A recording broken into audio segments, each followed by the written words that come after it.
I have a huge problem, and before you comment, no, I'm not talking about my face. I'm playing Winter's Wish before release, which is fantastic news, because I've been waiting for this game for ages. Usually when an Otome game comes out, the community makes guides so that you know how to romance the different characters, how to get the different endings, all that kind of fantastic stuff, which I desperately need because I have negative Riz. I have no game. I open my mouth, any situation immediately gets worse. So when I play an Otome game and I'm presented with a cast of hot men, what am I supposed to do?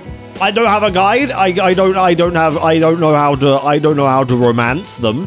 I don't know what I'm supposed to do. And that is where we come to today.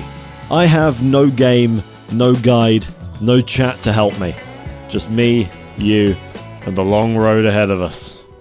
I am always such a big fan of keeping the default name. It doesn't help because whenever I play a video game and I'm asked to enter a name, I always end up with like bug or something, so that wouldn't even help anyway. I am schmoving right now. My legs have gone numb and I could hardly breathe. If I lost my focus for even a second, I would surely tumble. But even so, I couldn't stop because... That's my best anime noise. That's the best anime. That's all I got. Like, I don't even know where I picked that up from, but I think it's so painfully, like, generic of an anime noise that it doesn't even matter. It's just like every anime. I had only become aware of my pursuer after I entered the forest. I couldn't see them at all. The enemy was likely from that clan. I'll tell you what, whatever they're throwing at me, I'm cleaning up. No, I think about that later. For now, oh my god, well, I'm dead. Look, this is like a pre-penicillin, like pre-modern medicine. Like, people died from colds back in this time period, you know? When I glanced at my injury, I found a kunai deeply embedded in my flesh. Just, I get completely incapacitated and there's a knife in my leg and I'm just like, damn, that sucks. I sensed someone approaching me. Bearing through the pain, I looked up to face them. And there, standing before me. Farewell.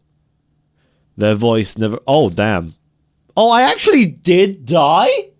This is the shortest game of all time. This is one of those Far Cry endings. One of these days, there's going to be a cold open like this, and it's just going to credits roll. And it's going to take me out for real. I just laugh so hard. I had a little bit of a look into the boys of this game. And I have good feelings about like 3 of them, 3 out of 5, which is a good hit ratio. I like 3 out of 5, which is good for me. I am a picky bastard. 3 out of 5 is an insane hit rate. Hello, oh my, okay. Yeah, he's up there, he's up there. Okay, that side shot was pretty good. Okay. You're cute. I like you. I like him! Okay. Alright, we found the one. That's all I need. That's all I need. I don't need anything more. I've made my decision. I have not met any of these dudes. Doesn't matter. I'm shallow. Sure, why not? Oh, this song kind of goes, though. Oh, he's cute. I like him. The white hair one, though, is hot, too. I don't know. This song is actually kind of goated. Oh, this is me! Hello, me. I pray that I can continue living in peace. It's really hard to repair, so I also pray the house I live in won't break down any further. What else? Oh, I pray that I can become friends with people from the village in the foothills. Alright, so we're small town, dying town country girl. I like that, okay. Maybe I asked just a little too much from... That's so funny to me. Just the idea of asking God for like 3 things, and you're like, oh, it's kind of a lot. He does a lot on his plate. I don't know, man. It's always snowing no matter the season, so I never see any living creatures. Because of that, I feel even lonelier. Are you actually just living on... How do you eat? Where do you find food?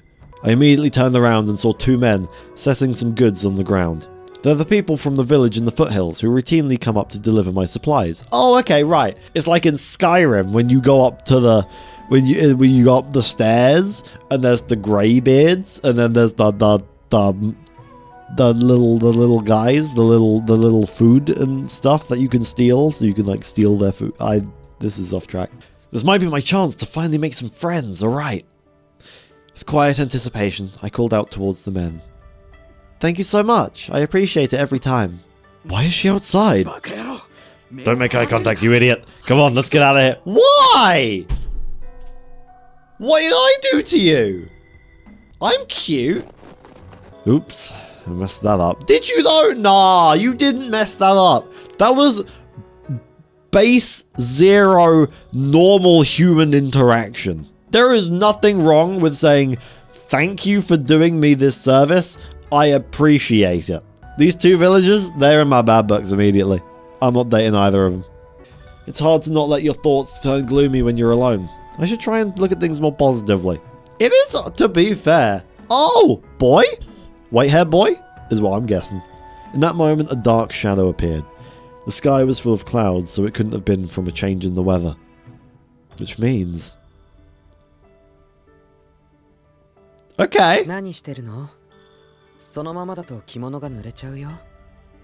Oh, he has a good voice. See, from his demeanor, I thought he was going to be like the more brooding, quiet type. He sounds very kind. Well, never mind that. More importantly, you're still crouched down. Are you feeling alright? Where is this dude when I'm feeling bad? When I feel like shit and I'm all hunched over and gross, you know? Where is this dude? This is unrealistic expectations. Oh, no, I'm fine. I was just spacing out a little. I see. That's good to hear. Oh my, why is he so precious? Look at him! I have never called a dude in an Otome game precious before. But look at that face! That's ridiculous! It's rare for a samurai such as yourself to be in the countryside. Are you lost? Then, as if he hadn't noticed until now, the samurai started looking around. Where is this? Okay, so... he is a moron. That's the downside, apparently. Is he airheaded? Is that where we're going with this? Is he an airhead? He is too pleasant, and there's something up.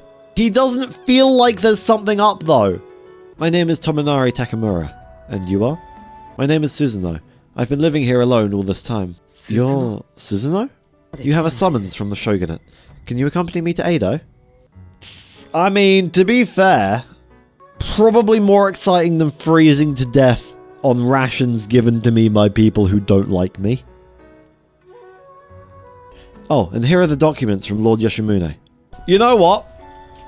Anybody else comes up to me and says, hey, by the way, the leader of the country needs to see you now. I'm probably not buying it. I don't think that's true. I don't care what letter he's handing me. I think it's a scam. However, look at that face. That's not the face of a liar. I'm sorry. Am I easily manipulated? Yes. Am I correct on this one occasion? Maybe. I don't know. May I ask a question? Oh, yes. Go ahead. I'll answer as best as I can. Then what if I refuse to go with you? I nervously asked him. I have a feeling it's not up to me. In response, Takamura charmingly tilted his head and smiled. Depending on the situation, I might have to kill you. Okay, well, okay, so if we run back the tape, I may or may not have said something about him seeming very nice and not having a dark side. He doesn't feel like there's something up, though. Let's scratch that from the record. We packed up our travel gear and ventured down to the village in the foothills. Truthfully, I didn't really want to be here. But before we left, I needed to ask the villagers to take care of Father's grave in my absence. Oh? Okay. Okay. Another dude, who I think is a dateable dude, is in the foothills town. He was a young man, relaxing against a tree whilst holding a cigarette in his mouth. From the look of the sword at his waist, I assumed he was probably another samurai, but he also gave off a friendly impression. Kunitaka, what are you doing? Oh wait, no, did they arrive together? What do you mean, what are you doing? I was waiting for you. You wandered off as soon as we got to the village. Then the villagers told me the trail is winding and easy to get lost on, so they stopped me from following after you. It was fine. You did get lost. You got to where you needed to go, but it wasn't with skill. You just got lucky.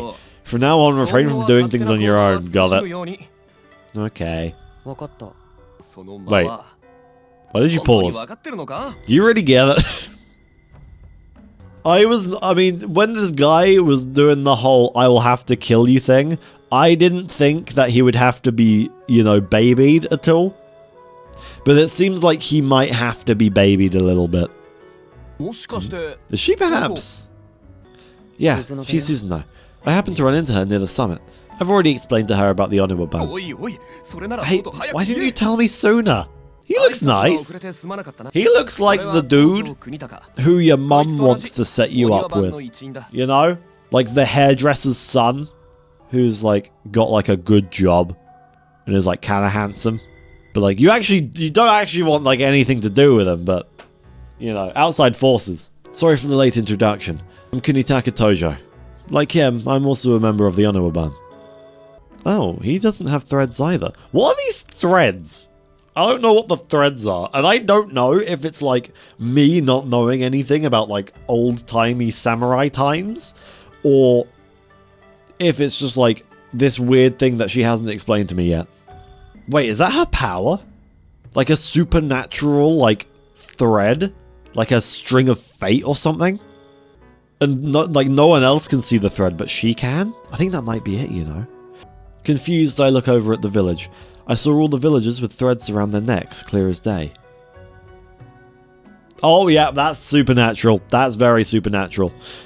Ah, I can still see them. Go figure. I love that translation. Go figure is so funny. Over time, I've noticed that the threads in question would change colour depending on the host's emotions. If the threads are red, then the person is angry. If they are yellow, then the person is on guard. That kind of thing. But if that's the case, why can't I see the threads for these two? Hey, what are you lot doing? That's the mind-reading demon that lives in the mountains, isn't it? Why has she come? Oh god. That's the mind-reading demon that lives in the mountains, isn't it? Why has it come down here? Okay, first off, very rude. Don't do it. Second of all, demon, I wish. That would be cool. I'm not that interesting. You don't know? She's a yokai that can see through people's hearts. She's always going on about threads or some other nonsense. And she tricks the villagers. Come on, let's calm down. There's no need to gang up on a young girl like this. Besides, there's no way she could do anything like that. This monster told my wife that there were black threads around her, and she had died just a few days later. She wasn't sick at all, she just dropped dead. Yeah, it's called being sick. Sometimes you don't have obvious symptoms, and you die. Life is horrifying. We're only giving you supplies because of what your father did for us. If it weren't for him, who in their right mind would want to associate with you? I don't know. I'm cute, I think. Maybe. That's right. Go back to the mountains, you monster. By the time I noticed it, the threads on everyone present were gradually blackening. Oh god, these two are about to kill everybody. Okay, let's calm everyone down. Calm everyone down. Let's not get murderous. I know all too well that tragedy will inevitably befall a person with black threads. I'd seen it many times before, and each time, without fail, the person with the black threads would be met with an unfortunate incident. The black threads are... Oh? While we were talking, the black threads started doing something new. Before I knew it, the black threads were no longer bound to people's necks. They started to appear from the ground and in the air. This didn't look good. Maybe I am bringing about calamity. What is going on? It's dangerous. Everyone get away. Oh my god. The black thread started to expand, and then, from that tangled dark mess, a pitch black monster appeared. Yeah, okay, maybe, okay, look, hear me out. Maybe the villagers had a point. Did I do that? I think I might have done that. Monster! The monster roared as if to intimidate us, before it raised its long legs and prepared to crush us underneath them. Yet neither Tojo nor Takamura so much as flinched. Are they monster killers? Do they kill monsters? Oh, this is good. If my man's on the right kills a monster, it's kind of curtains, I'm not gonna lie. But in that moment, a split second before the attack landed, the monster's legs were sliced from its body. Its disembodied... This music is going hard! There, Tojo and Takamura stood, their Tachi swords at the ready. Hey, Mora, what are you looking at? The monster roared in fury at the taunt and turned around. And at that moment... And then... Oh, I like this guy. I like him. The spider monster let out a hair-raising screech as it melted away into the air. Even if you're living alone, it's not like you can entirely avoid this village, right? As long as you say, something like this will keep happening. Call me Tominari. Come with me, Susanoo. You'll find a place where you belong in Edo. With that, Tominari softly patted my head. Gently, kindly. Just like father had. Listen, right now everybody is scared of you, but it's not going to be like this forever, okay? If you keep working hard, someone who needs you, a person who cares for you will appear. So you shouldn't give up on living. That was perhaps the worst voice. Just of all time, really.